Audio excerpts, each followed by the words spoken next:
از نمونه توفیق خداوند برای بندگان مؤمنش این است که اگر شخصی به ایمان مسئولیت مسلمانان را بر دوش گیرد، شاید از بعضی چیزها بیخبر میماند و برای آن پگاه نزد الله جوابگر می شود. اما خداوند با لطف خویش او را از آن باخبر می کند. اگر او نزد آن حاجت نآید، خدا آن حاجت را نزد او می آورد. مثال این قصه است که امام مالک از یزید ابن رمان نقل کرده‌اند. بار حضرت عمر رضی الله عنه برای دیدن خیبر می برایند. آنجا زیر درخت برای استراحت به قیلوله می روند. در همین حال زنی از عربها که آن کس را نمی شناخت نزدشان آمده به پایشان می رسد تا بیدارشان کند. حضرت از آن بیدار می شوند و می پرسند: با تو چی شد؟ ای بنده خدا، چی می خواهی؟ آن زن می گوید: من در روی شما خیر می بینم. آن زن نمی دانست که این شخص امیر مؤمنان عمر بودند. اما چنین می گوید: تعجب آور آن است که حضرت در خواب بودند و در اطراف مردان دیگر زیاد بودند. اما آن زن دانست که نیازش را محض همین کس می برارد. البته خدا او را ناامید نکرد. آن زن می گوید: من در روی شما خیر می بینم.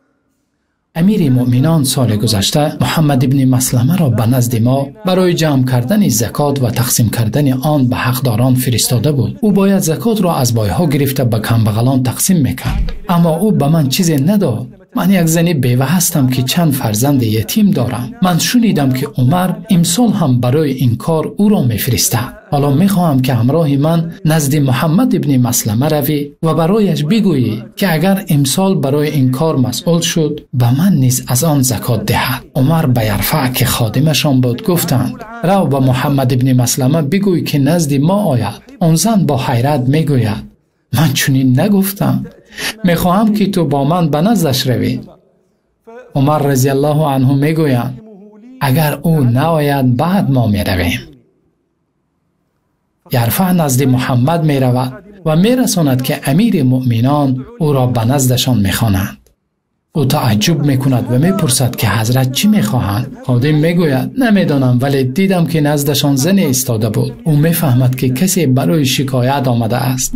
بعد می رود. وقتی نزدیک می شود می گوید: السلام علیکم ای امیر مؤمنان. زن می فهمد که آن کس حضرت عمر رضی الله عنه بودند. شرم میکند و دامنش را سر و بر میکند.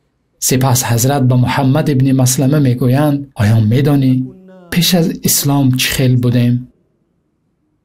میگوید: ای امیر مؤمنان، اجازت دهید فهمانم. حضرت ادامه میدهند: ما همه از یک سر میخوردیم.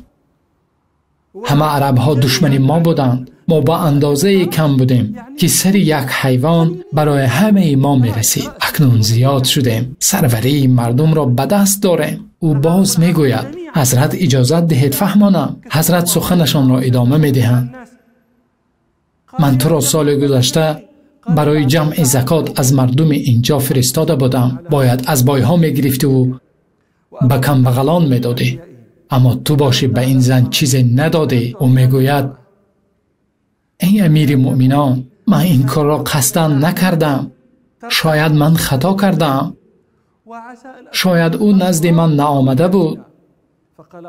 حضرت میگویند: اگر امسال هم تو را برای این کار مسئول کنیم، به این زن حق سال گذشته و امسال را نیز میدهی. بعد به آن زن نگریسته میگویند: حالا به خیبر بیا تا آمدنی وقت زکات برایت چیزی میدهیم.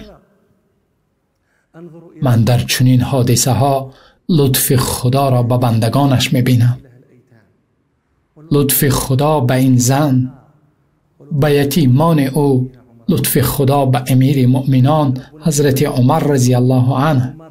خدا نگذاشت که حضرت عمر برای این یتیمان پگاه در قیامت جوابگر باشند. وقتی از حال او بیخبر ماندند، خدا آن زن را پیششان آورد در حالی که خواب بودند تا جوابگری از گردنشان ساقط گردد. برادران و خواهران، برای ما با پهن نمودن ویدیوها در سامانه‌های اینترنتی کمک کنید.